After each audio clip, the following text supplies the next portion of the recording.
Bonjour à tous et bienvenue dans la Critical Légion.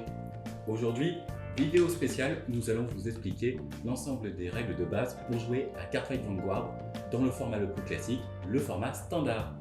Et pour m'aider dans cette réalisation, je suis accompagné de Mathéo de la Critical Legion, et donc aujourd'hui on va apprendre à jouer au format standard de Vanguard. Pour cela, malheureusement, on ne va pas utiliser nos beaux playmats, mais on va retourner à l'ancienne avec les playmats papier. Voilà. Comme ceci. Ce que je te propose, Mathéo, déjà, c'est de nous dire de quoi on a besoin pour jouer à Vanguard. Très bien. Pour jouer au format standard de Vanguard, vous aurez besoin de plusieurs choses. Une de ces choses les plus importantes, c'est un main deck qui doit contenir 50 cartes, pas une de plus, pas une de moins, avec différents types de cartes qu'on va expliquer au fur et à mesure. Vous aurez également besoin d'un raid deck qui contiendra toute la ligne évolutive de votre Vanguard, de votre général, ainsi que tous les crests. Alors qu'est-ce que c'est les crests? Ça aussi, on va en parler un petit peu plus tard. Ici, on n'aura que l'énergie générateur, et qui est obligatoire dans tous les decks. Et comme on joue dans le format Divine Z, en plus de l'énergie générateur, vous aurez également besoin de cartes énergie si vous avez ouvert beaucoup de boosters et que vous en avez. Si vous n'en avez pas, pas de souci. Vous pourrez également utiliser l'énergie counter. Donc ce sont deux cartes que vous pourrez retrouver dans n'importe quel deck de structure ou strike deck set qui sont sortis dans tous les produits Vanguard depuis l'apparition de DZ, pas les anciens, que depuis DZ. Merci Mathéo. Maintenant, ce que je vous propose, c'est de parler un petit peu des zones que l'on retrouve sur ce magnifique playmat papier. Déjà, pour commencer, vous avez la zone du deck. C'est ici qui est placé votre deck de 50 cartes face cachée. Ça constitue votre pioche. On retrouve aussi, juste à côté, on va placer le raid deck, c'est-à-dire les cartes avec les paliers d'évolution. Ça se place juste à sa droite. On a aussi ce que l'on appelle la drop zone. La drop zone, c'est l'équivalent du cimetière. C'est là où vont être placées les cartes qui sont retirées, détruites au combat, les cartes qui sont défaussées. On a aussi ce qui fait la particularité du jeu Vanguard, donc les 7 cercles de jeu sur lesquels vont être disposées nos cartes. Je te propose, Mathéo, de nous expliquer c'est quoi ces 3 types de cercles qu'on voit sur nos playmats. Bien sûr, le premier type de cercle qu'on va retrouver, celui avec le V plus gros, le Vanguard Circle, c'est celui sur lequel vous allez placer votre Vanguard et toutes ses lignes évolutives et toutes les cartes qui iront dans votre soul. Ça paraît, on va y revenir un petit peu plus tard. Cette zone est unique et seul votre Vanguard peut aller dans cette zone. Il ne bouge pas de cette zone, il y reste tout le temps. On va aussi retrouver les Rearguard Circle. Alors les Rearguard Circle, c'est là où vous allez placer vos unités pour attaquer, pour augmenter votre puissance d'attaque, pour faire votre formation de combat. C'est sur ces zones-ci que vous allez pouvoir les placer. Et pour finir, on a un dernier cercle, mais qui est aussi très important, le Guardian Circle. Quand vous allez vous défendre dans Vanguard, vous allez pouvoir utiliser des cartes et les placer dans ce cercle-ci pour vous protéger d'attaque et augmenter votre puissance de défense. Ça aussi, on y reviendra un peu plus tard. Je rajoute encore deux autres zones importantes. Nous avons l'Order Zone.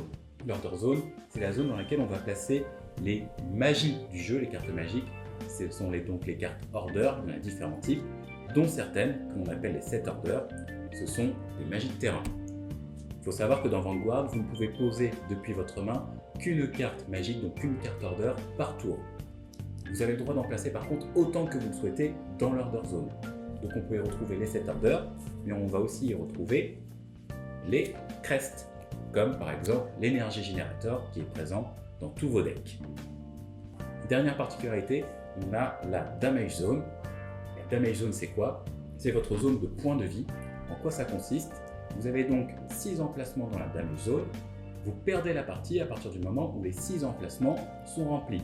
Quand notre personnage principal, notre Vanguard, subit une attaque, on va donc devoir prendre la carte du dessus du deck et la placer en Damage Zone. Ce que je vous propose maintenant, ça va être de faire une partie de démonstration afin de vous montrer comment se déroule l'ensemble des tours dans une partie de Vanguard. Afin de simplifier les effets et la stratégie du jeu, nous allons uniquement jouer avec les effets de quelques cartes seulement. Celle de notre Vanguard, donc de notre boss monster, et potentiellement celles des cartes qui vont être dans l'Order Zone. Comme ça, vous aurez une version simplifiée du jeu, mais facilement claire et lisible pour une première découverte. Donc, première étape, qu'est-ce qu'on fait? On va décider de qui joue en premier. Vous pouvez décider sur un pile ou face, un pierre feuille ciseaux, un lancer de dés. Là, par exemple, pour la présentation, je vais jouer en premier. Une fois que vous l'avez décidé du joueur premier, vous allez placer la carte de niveau 0 face cachée sur votre zone de vanguard, provenant du rail deck. Ensuite, vous allez piocher 5 cartes. Les 5 cartes que vous piochez, vous aurez la possibilité de faire ce que l'on appelle un mulligan, c'est-à-dire de renvoyer des cartes qui ne vous intéressent pas. On les renvoie en dessous du deck pour piocher le même nombre qu'on a renvoyé. Vous n'avez le droit de faire ça qu'une seule fois avant le début de la partie.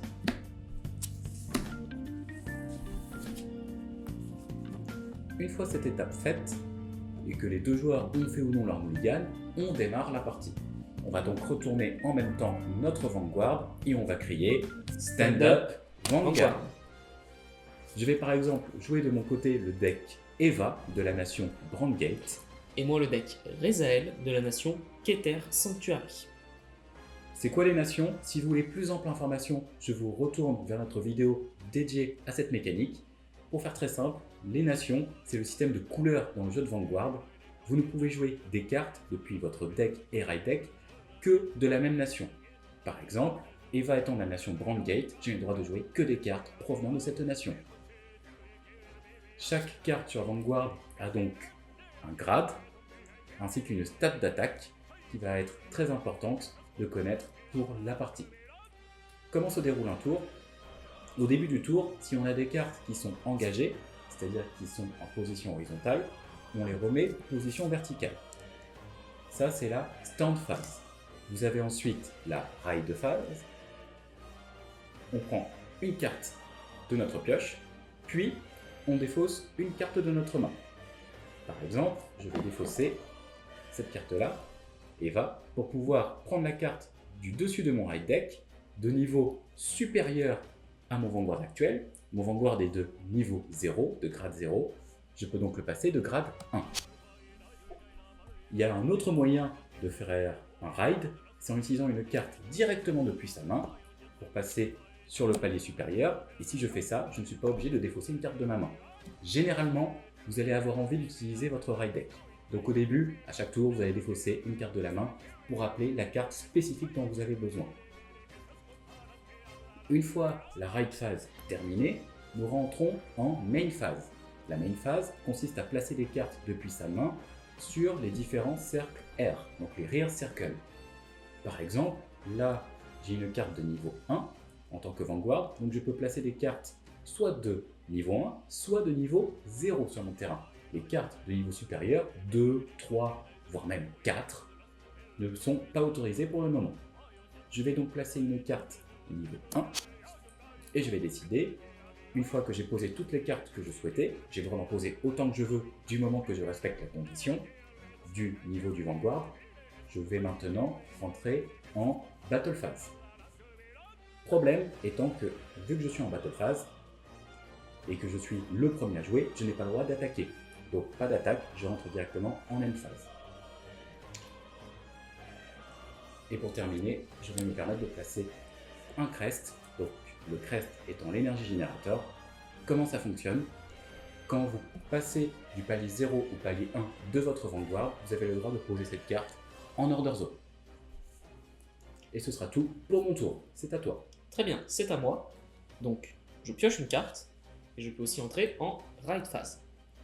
Je vais donc choisir de me défausser d'une carte de ma main pour pouvoir élever au stade supérieur mon grade 1. Exactement comme Arthur, je vais également gagner l'énergie générateur que je vais pouvoir placer en Order Zone. Là déjà, on va avoir deux différences qui distinguent bien celui qui joue en premier de celui qui joue en second. Celui qui joue en second gagne immédiatement 3 énergies dans son énergie générateur. À partir de ce moment-là, à chaque fois qu'un joueur démarre son tour, il gagnera 3 énergies. Mais pour le premier tour, il n'y a que celui qui joue en deuxième qui en gagne. Deuxième chose, les Vanguards de grade 0 ont en général tous un effet qui permet de piocher une deuxième carte pendant votre tour, si jamais c'est vous qui jouez en deuxième et que vous élevez au stade supérieur. Donc là, comme c'est moi qui joue en deuxième, je vais pouvoir piocher la carte du dessus de mon deck. Je rentre donc en main phase, et je vais aussi pouvoir appeler les unités que j'ai envie. Je vais donc décider d'appeler celle-ci. Et pourquoi pas, je vais en appeler une autre ici. On a donc maintenant plusieurs unités sur le terrain, et on peut voir déjà une chose, c'est qu'il y a, on a oublié de le préciser, 2 lignes dans Vanguard. La ligne avant, la front row, et la ligne arrière, la back row. Là, j'ai placé toutes les unités que je veux, je vais donc décider de passer en battle phase. La battle phase, je peux la faire puisque je joue deuxième. Dans cette phase-là, je ne peux attaquer qu'avec les cartes de ma front row. Donc celle-ci ne pourra pas attaquer, mais elle n'est pas inutile, vous allez comprendre pourquoi. Je vais donc décider d'attaquer avec mon Vanguard sur le Vanguard adverse. Et c'est là où cette carte va peut-être devenir intéressante. Dans Vanguard, les cartes, en fonction de leur grade, ont des passifs bonus. Les cartes de grade 0 et de grade 1 ont le passif boost que vous pouvez voir juste ici. Le passif boost, il dit que si la carte dans la même colonne qui est au-dessus d'eux attaque, vous pouvez également engager l'unité et vous allez alors transférer sa puissance d'attaque à celle de l'unité au-dessus. Donc là, mon Vanguard qui a 8000 de puissance va gagner également les 8000 de puissance de mon Aerial Sage qui se trouve juste derrière lui. On fait le calcul, 8000 x 2, ça donne 16000, je suis donc à 16000, et je vais décider d'attaquer le Vanguard adverse. Quand vous attaquez, vous devez toujours préciser à combien vous êtes et où vous attaquez. Il est interdit d'attaquer une carte qui est sur la ligne arrière. Donc imaginons qu'après, durant mon tour, j'ai envie d'attaquer, je ne peux pas aller attaquer le Aerial Sage, donc la carte qui transfère sa puissance d'attaque au Vanguard de Mathéo. Donc tu décides d'attaquer mon Vanguard à 16000. Je rentre là maintenant dans ce que l'on appelle la phase de garde. La phase de garde est une phase durant laquelle je peux choisir d'utiliser les cartes de ma main ou parfois depuis mon terrain afin de protéger ma carte de l'attaque. Là, ce que je vais faire, c'est que je ne vais pas me protéger. Donc je décide de déclarer No Guard. Et là, on va rentrer dans une nouvelle phase exclusive au fait que là, c'est mon Vanguard qui attaque. Comme c'est mon Vanguard, comme c'est votre Vanguard qui attaque, vous rentrez alors en ce qu'on appelle Drive Phase. Lorsque votre Vanguard attaque, peu importe la carte qu'il attaque, ça n'a aucune importance, vous allez faire ce qu'on appelle un Drive Check. C'est quoi un Drive Check? C'est que vous allez révéler la carte du dessus de votre deck et l'ajouter à votre main. Et si jamais c'est un trigger, il se passera quelque chose en plus. Donc là, Drive Check. C'est un trigger. C'est un critical trigger. Ça va nous permettre d'expliquer d'autres types de cartes que l'on retrouve dans Vanguard. Les types de triggers sont indiqués juste ici sur les playmats en papier. Il en existe 5 différents. Le critical, le draw, le front, le heal et l'over. Sachez que dans votre deck, vous avez 16 cartes trigger en tout sur les 50. Ici, je viens de révéler un critical trigger. Je vais donc pouvoir faire deux choses. La première de ces choses, c'est que je peux donner 10 000 de puissance à la carte de mon choix, n'importe laquelle. Donc choisir de donner 10 000 de puissance à cette carte-ci, mon Sergaon qui se trouve à côté. Et deuxième effet, c'est un critical trigger. Donc pourquoi critical? Parce que je vais pouvoir ajouter ce qu'on appelle un point de critique à n'importe quelle carte. Ici, je vais la donner à mon Vanguard. Toutes les cartes du jeu, pour la plupart, ont par défaut un critical. C'est-à-dire que si l'attaque touche un Vanguard adverse et qu'elle passe, votre adversaire prend un dommage. Donc là, comme j'ai ajouté un nouveau point de critique, je passe à 2 critiques. Donc si mon attaque touche, mon adversaire ne prendra pas 1, mais 2 dommages. Sachant que les triggers peuvent bien évidemment être empilés. Si j'en avais eu un deuxième, imaginons, eh bien j'aurais eu 2 points de critique et j'aurais fait 3 damage, et ainsi de suite. Maintenant que j'ai révélé le trigger et que j'ai réparti toutes les puissances, je l'ajoute dans ma main. Vu que j'ai décidé de ne pas défendre, je prends donc 2 dommages. Quand c'est un Vanguard qui est attaqué et que l'attaque touche, on réalise le damage check.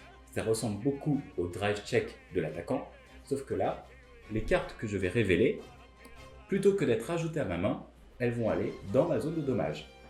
La première carte que j'ai révélée n'a pas de trigger. Voyons voir la deuxième. Il y a un trigger. Et pas n'importe lequel, c'est l'Overtrigger. L'Overtrigger est un trigger très particulier. Il est en une seule et unique copie dans votre deck.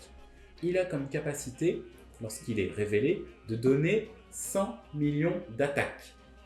Donc, je vais prendre une puissance de 100 millions que je vais donner à mon Vanguard. Mais ce n'est pas tout. Une fois qu'il a été révélé au cours d'un check, que ce soit un check offensif ou défensif, la carte est bannie et j'ai le droit de piocher une carte en plus. Donc maintenant que l'attaque est terminée, je vais pouvoir continuer à attaquer puisque j'ai encore des unités qui peuvent attaquer sur mon terrain. Dernier détail que j'ai oublié de dire sur l'Overtrigger, c'est que même si j'aurais dû le placer en zone de dommage, vu que quand il est révélé, il se bannit automatiquement, ça m'a évité un dommage qui aurait pu m'être fatal. Je vais donc décider d'attaquer avec une nouvelle unité, sauf que là, je ne peux bien évidemment pas attaquer le Vanguard, étant donné qu'il est actuellement à 100 millions et 8000 de puissance. Donc mon Sergaon ne peut juste pas toucher le Vanguard. Je vais donc décider d'attaquer avec Sergaon avec ses 18 000 de puissance, donc les 8000 qu'il a de base, plus les 10 000 du trigger que j'ai révélé tout à l'heure. D'attaquer non pas le Vanguard, mais son rearguard. Donc là, je décide d'attaquer. Ce n'est pas mon Vanguard, donc je ne ferai pas de drive check. Il y a donc 18 000 du début à la fin. Ce sera ma puissance d'attaque finale. Mais on rentre quand même en garde phase, car même quand un rearguard est attaqué, le possesseur du rearguard peut tout de même se défendre. Je vais décider de ne pas me défendre. Que se passe-t-il donc, vu que l'attaque touche? Je ne prends pas de dommages, vu que ce n'est pas mon Vanguard, mais la rearguard va donc être détruite et envoyée dans la drop zone. Maintenant que je n'ai plus d'unités avec lesquelles je peux attaquer, ma battle phase se termine de manière automatique et mon tour avec. Et à la fin de votre battle phase, tous les bonus, quels qu'ils soient, disparaissent. Et c'est donc à mon adversaire de jouer. Je réengage donc toutes mes cartes, je pioche une carte. Vu que c'est le début du tour, je gagne maintenant 3 points d'énergie. Et je vais me défausser d'une carte de ma main. Je vais me défausser de ceci pour évoluer au stade 2. Et donc à partir de maintenant, je peux jouer les cartes au niveau 2. Je vais donc placer cette unité là et ce sera tout. Je vais rentrer en phase de combat. Je vais donc attaquer avec mon Vanguard sur ton Vanguard. Je tape donc à 10 000 de puissance. Très bien. Alors, sachez quelque chose en plus qu'on va préciser. Là, il y a beau avoir le boost, il n'a plus les 8000 de puissance de l'Aerial Sage. Il est à 8000 tout court. Donc actuellement, le Vanguard adverse est à 10 000 et moi à 8000. Donc si je ne me défends pas, l'attaque passe obligatoirement. Je vais choisir de ne pas me défendre. Je fais mon check, drive check. Pas de trigger. Comme il n'y a pas de trigger, l'attaque ne bouge pas. On est donc à 10 000 contre 8000. Je suis perdant. Je passe donc en damage check. Pas de trigger non plus. La carte est envoyée dans ma zone de nature. Je tape une deuxième fois avec mon autre unité qui est en front row, Combine Rusher, et je vais continuer d'attaquer sur le Vanguard de mon adversaire. Je vais choisir encore une fois de ne pas me défendre. Damage check. Toujours pas de trigger. Je suis donc maintenant à 2 damage. Et c'est la fin du tour. C'est donc à moi. Je réengage toutes mes unités. Je pioche une carte. On va en piocher 2. Et je gagne 3 énergies. Je rentre donc maintenant en ride phase. Je vais donc choisir de défausser cette unité pour pouvoir arriver sur mon niveau 2. On retrouve donc maintenant en main phase. Je vais vous montrer quelque chose d'autre que l'on peut faire sur son terrain. Il y a des colonnes, comme vous pouvez le voir, et on peut choisir autant de fois qu'on veut dans notre tour de décaler une unité en colonne. Petite précision, vous ne pouvez évidemment pas décaler votre Vanguard, puisqu'il n'est pas sur un Rearguard Circle, mais sur le Vanguard Circle.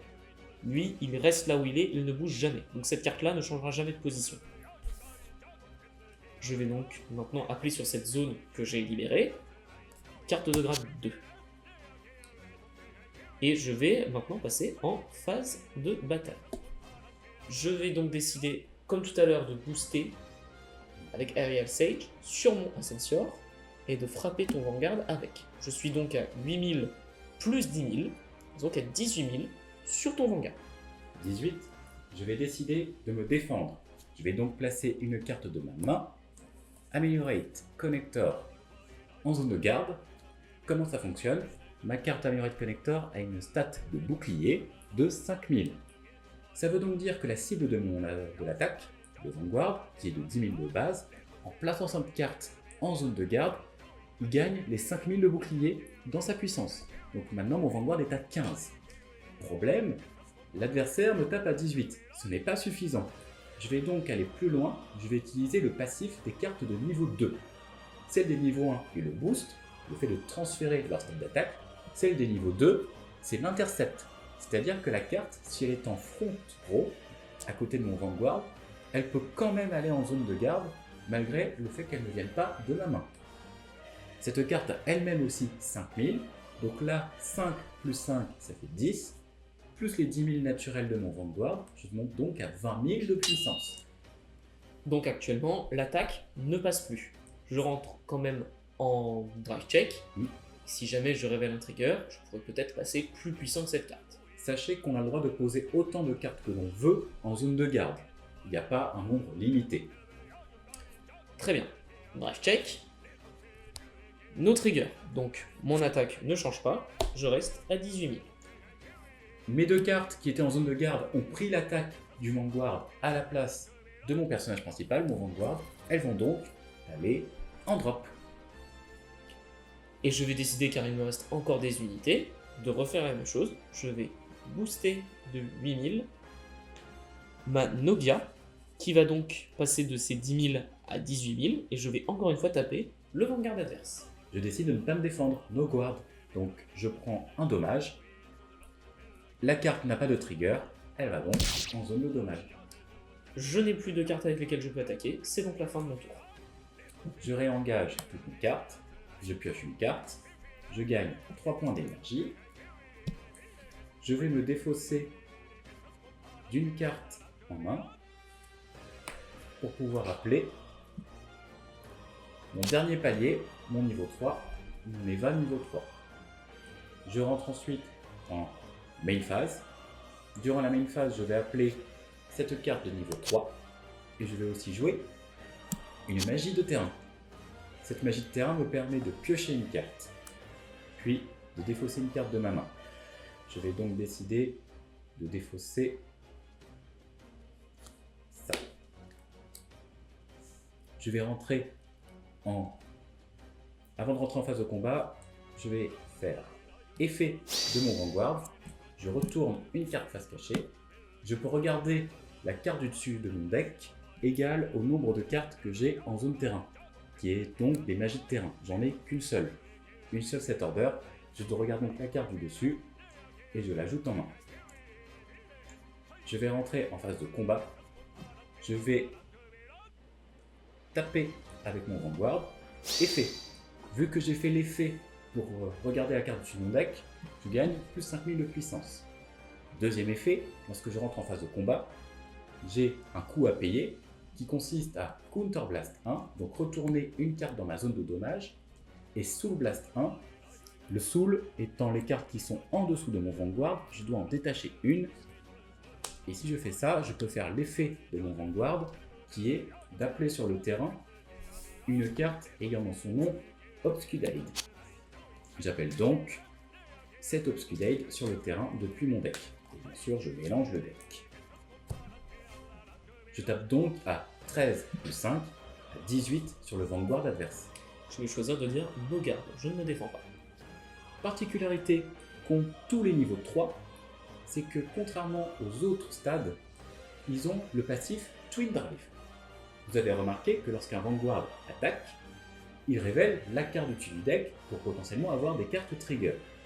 Quand vous êtes au niveau 3, vous ne révélez pas une carte, et vous en révélez deux. Donc premier check, rien. Deuxième check, rien. Les deux cartes vont en main. L'attaque passe, damage check. rien. La carte va donc en damage zone. Je continue mon offense.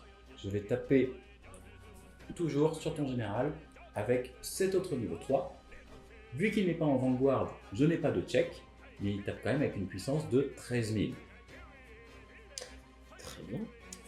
Je vais choisir d'utiliser le passif de Manobia Intercept pour qu'elle puisse défendre. Je passe donc à 15 000. L'attaque ne touche pas. Très bien. Manobia va donc dans la drop. Et un autre 13 000. Et cette fois-ci, je vais me défendre avec un trigger qui va donner 15 000 de puissance. Je passe donc à 25 000. Eh bien, ce sera une fin de tour. Je retire tous les bonus. Et c'est au tour de Mathéo. Je peux donc réengager mes unités et piocher une carte. Je gagne 3 énergies et je vais choisir de me défausser d'une carte et moi aussi de passer au niveau 3 avec mon Rezael Vita. Je vais également utiliser un autre effet que l'on n'a pas trop utilisé, c'est que pour l'instant, vous voyez, on accumule de l'énergie mais on s'en sert pas. Alors pour l'instant, on n'a pas de carte qui nous fait utiliser de l'énergie. Dans ce duel, on ne va pas utiliser les cartes qui utilisent de l'énergie. Mais notre énergie générateur a lui en effet. Une fois par tour, je peux Energy Blast 7, donc ça veut dire payer 7 énergies. Et si j'ai payé ces 7 énergies, je pioche une carte. Sachez que le maximum d'énergie que vous pouvez avoir est de 10. C'est d'ailleurs pour ça que j'ai utilisé ça, puisque sinon, à mon prochain tour, je n'ai gagné qu'une seule énergie au lieu de 3. Pour ça, il faut très vite utiliser son énergie pour éviter d'être en gain négatif. Je vais choisir d'appeler cette unité sur mon terrain et je vais entrer en Battle Phase. Je vais donc booster avec Aerial Sage et frapper avec Rezael Vita sur son hangar. Je vais activer l'effet de Rezael Vita. Quand il attaque, je peux Counter Blast 1 et je peux appeler des unités dont je peux appeler jusqu'à 2 unités dont la somme des grades est égale ou inférieure au nombre de damage que j'ai pris. Comme j'en ai 3, je peux appeler jusqu'à 2 unités dont la somme des grades est inférieure ou égale à 3. Je vais donc choisir d'appeler une unité de grade 2 et une unité de grade 1. C'est donc bien égal à 3 et j'ai bien 2 unités. Je peux donc les invoquer. L'effet suivant, c'est que je peux placer une carte qui a Rezael dans son nom, donc celle-ci par exemple, dans la soul. Donc ça veut dire je la mets dans la pipe. Et si jamais je fais ça, je peux prendre une unité de grade 3 dans ma drop et l'appeler. Donc là, comme je l'ai placé, je vais pouvoir appeler maintenant une unité de grade 3 ou moins depuis ma drop. Je vais donc décider de prendre cette unité et je vais l'appeler. Mais vous voyez, mon terrain il est plein. Donc là, comment est-ce que je peux faire pour placer une carte? C'est pas compliqué. Vous pouvez choisir une zone, vous placez une unité par-dessus, et l'unité précédente, elle se retire et elle va en drop. On appelle ça un superior call. C'est ce qui nous permet de pouvoir remplacer notre terrain. Une fois que j'ai fini l'effet de mon Rezael, eh bien l'attaque se résout normalement. Je suis donc à 21 000 sur le Vanguard adverse. Je vais décider de garde parfaite, perfect guard. Il existe dans votre deck 4 cartes ayant comme particularité d'avoir un bouclier doré. C'est ce qu'on appelle les sentinelles. Ces cartes ont comme pouvoir d'annuler l'attaque, peu importe la puissance de cette dernière. En contrepartie, si j'active une garde parfaite, je dois défausser une carte de ma main et la mettre en drop zone. Donc là, peu importe la puissance, je sais que ton attaque ne touchera pas. Je rentre quand même en drive check, même si je sais que l'attaque ne touchera pas. Premier check, front trigger. Le front trigger est un nouveau type de trigger. Lui, c'est très simple. Il donne plus 10 000 à toutes les unités qui sont dans votre front row. Ici, toute ma front row va gagner 10 000 de puissance. Petite précision par rapport au front trigger, ce n'est pas les cartes qui gagnent 10 000 de puissance, mais les zones. Si à un moment donné une carte finit par être placée au-dessus, alors quand même le boost fait plus 10 000. J'ai quand même mon deuxième check, qui n'est pas un trigger. Donc j'ai beau être à 31 000, l'attaque ne passe pas. J'ai encore des unités avec lesquelles je peux attaquer. Je vais choisir de booster ici et d'attaquer avec Nobia sur ton Vanguard. Alors on va faire le calcul. Elle est à 10 000, plus les 10 000, donc elle passe à 20 000, plus 8 000, et donc à 28 000. Tu tapes mon Vanguard, je Oui. ne défends pas. Critical Trigger. Je vais donc pouvoir donner plus 10 000 de puissance à une de mes cartes. Je vais décider de donner plus 10 000 à mon Vanguard, puis la carte va aller en zone de dommage. Pourquoi je ne donne pas le crit supplémentaire alors que c'est un Critical Trigger? Tout simplement parce que, vu que ce n'est pas mon tour d'attaquer, ce crit en plus n'aura aucune utilité, aucun effet. Il est bien donné, mais comme il n'a aucun intérêt, c'est comme s'il n'existait pas. Je vais pouvoir continuer d'attaquer. Je vais booster avec Sergaon cette carte financière, qui va donc passer également à 28 000 avec toutes les statistiques augmentées. Et je vais décider de taper ce rearguard. Je vais décider de ne pas défendre. La carte est donc détruite. C'est donc la fin de mon tour. Tous les boosts partent. Ça va être à moi. J'engage mes cartes. Je pioche une carte. Et je rentre en phase d'évolution. Pourtant, j'ai plus de cartes dans mon raid deck pour évoluer. Dans ce cas, comment on fait? Eh bien, on peut toujours évoluer depuis la main. Et il se trouve que si j'évolue depuis ma main sur la même carte que mon Vanguard actuel, on réalise ce que l'on appelle le Persona Raid.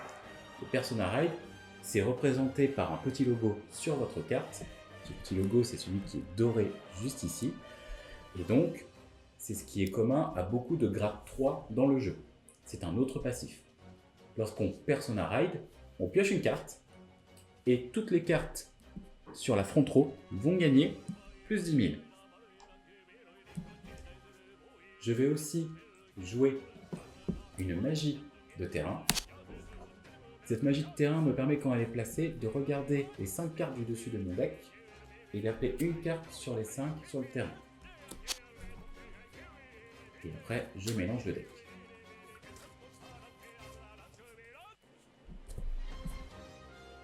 Je vais aussi placer une carte en ligne arrière et on va rentrer au combat. Juste avant, il faut que je mette 3 points d'énergie et je vais faire le même effet que Mathéo, c'est-à-dire dépenser 7 points d'énergie pour pouvoir piocher une carte.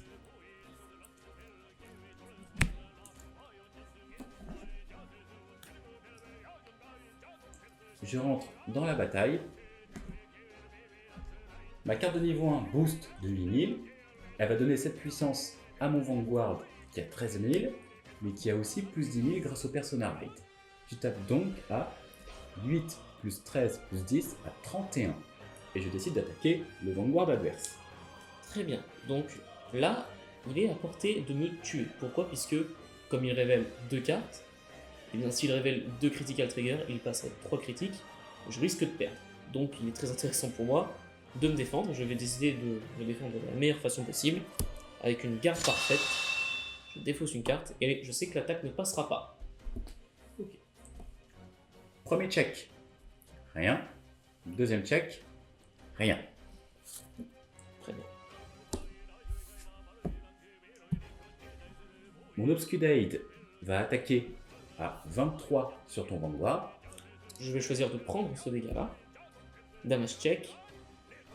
No trigger. Et j'attaque avec mon deuxième Obscudade sur ton Vanguard. Je vais aussi choisir de prendre ce damage. No trigger. Je suis Et donc ce- à 5 damage, proche de l'autre. Et ce sera donc la fin du tour. Je retire tous les bonus d'attaque. Je réengage donc toutes mes unités. Et c'est à moi. Je pioche une carte. Et je vais choisir, tout comme Arthur l'a fait, d'effectuer un Persona Raid. Je gagne donc 10 000 de puissance dans toute ma front row. Je pioche une carte. Et je regagne aussi 3 énergies. Je n'ai pas d'unité à appeler intéressante. Je passe donc directement en phase d'attaque. Je vais donc décider d'attaquer avec Financier, boosté par Sergaon, à 28 000 de puissance sur ton Vanguard. 28. Oui. Je vais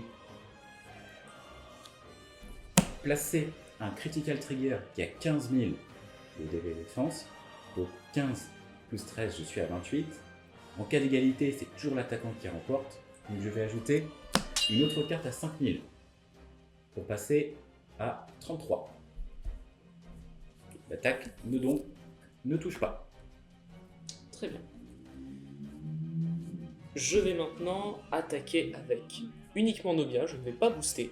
Je vais attaquer avec Nobia qui est donc à 20 000 de puissance sur ton Vanguard. 20. Je ne défends pas. Pas de trigger. Maintenant, je vais attaquer boosté par Ariel Sage avec Rezael Vita sur ton Vanguard. Je vais donc faire son effet. Je Counterblast 1. Et je peux appeler jusqu'à 2 unités dont la somme des grades est égale ou inférieur au nombre de dégâts que j'ai. Actuellement, je suis à 5 damage. Je peux donc appeler beaucoup d'unités, de grade élevé surtout. Je vais décider d'appeler Nilberis et Setlan, ici. Donc je fais 2 supérieurs calls. Les 2 unités là sont donc retirées. La suite de l'effet, c'est que je dois placer une carte qui a Rezael dans son nom directement dans la carte. Petit effet bonus, cette carte gagne 5000 de puissance pour chaque Rezael que j'ai en dessous. Alors il faut bien que ce soit le Rezael de base. Là on est sur Rezael Vita. Non, Il est traité comme les deux. Ah très bien. Donc du coup je vais gagner 5 x 3 puisque j'ai 3 Rezael actuellement dans ma soul. Donc un plus 15. Je suis donc actuellement à plus 25 000. La suite de l'effet, eh bien, c'est que du coup, je peux appeler une unité de grade 3 ou moins directement depuis ma main. Donc appeler Nobia depuis la main. Et toutes les cartes qui ont été rappelées, vu que tu as placé un Rezael en soul, gagnent un bonus de 5000. C'est donc comme ça qu'on voit très rapidement les mécaniques principales de la nation Keter Sanctuary, qui est d'appeler beaucoup d'unités après que les autres aient attaqué, puisque là, vous voyez, j'ai beau avoir attaqué 2 fois, eh bien, je peux encore attaquer d'autres fois avec. Donc là, je suis en tout et pour tout à 46 000 sur ton Vanguard avec 2 checks. Je décide de ne pas me défendre. Je passe donc en drive check. Premier check, pas de trigger. Deuxième check, pas de trigger. C'est à moi, damage check, pas de trigger. Il est donc à 5 damage, je suis presque à portée de kill. Et donc je vais booster avec Ariel Sage, Manobia, qui du coup passe à 33 000, et je vais essayer d'attaquer le Vanguard adverse. Je vais donc ne pas me défendre de nouveau. Si je ne trouve pas un trigger de soin, c'est perdu. Et ce n'est pas un trigger de soin. La carte va donc en zone de dommage, et j'ai perdu. Ça sert à rien d'appliquer la puissance du critical trigger, parce que tout de suite après, c'était la défaite. Voilà. Et voilà ce qui peut conclure ce petit tour de présentation sur Cardfight Vanguard pour les règles basiques. On a joué sans tous les effets, sinon je pense que la partie aurait été plus intéressante mais aussi plus technique pour une découverte. Tout à fait, parce que là, rien que sur mon tour à moi, il y aurait déjà eu au moins 3 ou 4 effets en plus qui se seraient ajoutés à déjà le Globby Bulga avec tous les boosts d'attaque. On a donc décidé de garder seulement les effets du Vanguard et des set orders, puisque son deck tourne autour des set orders, pour éviter de trop complexifier la chose. Mais vous inquiétez pas, on vous parlera plus en détail de certains decks, on vous présentera des decklists et on va aussi parler un peu plus en détail dans d'autres vidéos de comment lire les effets et un peu le vocabulaire du jeu. Mais déjà, je pense qu'avec ça, vous avez les bases pour pouvoir jouer. Si vous cherchez des produits pour démarrer le jeu, ce qu'il y a de plus simple, c'est de prendre un starter deck. Donc soit les vieux starter decks de la saga Overdress, donc les DT, ou sinon les DZDT, les nouveaux starter decks de la saga Divine. Avec ça, vous pourrez faire des parties simplistes, mais comprendre toutes les mécaniques qu'on vous a expliquées aujourd'hui. Et je m'occuperai personnellement de réaliser des vidéos pour vous apprendre comment les améliorer facilement et comment prendre du plaisir avec des decks de débutants, mais aussi comment faire des parties plus compétitives. J'espère que vous avez apprécié cette vidéo. On vous souhaite de bonnes parties de Vanguard, révélez plein de critical triggers et on vous dit à la prochaine. À la prochaine.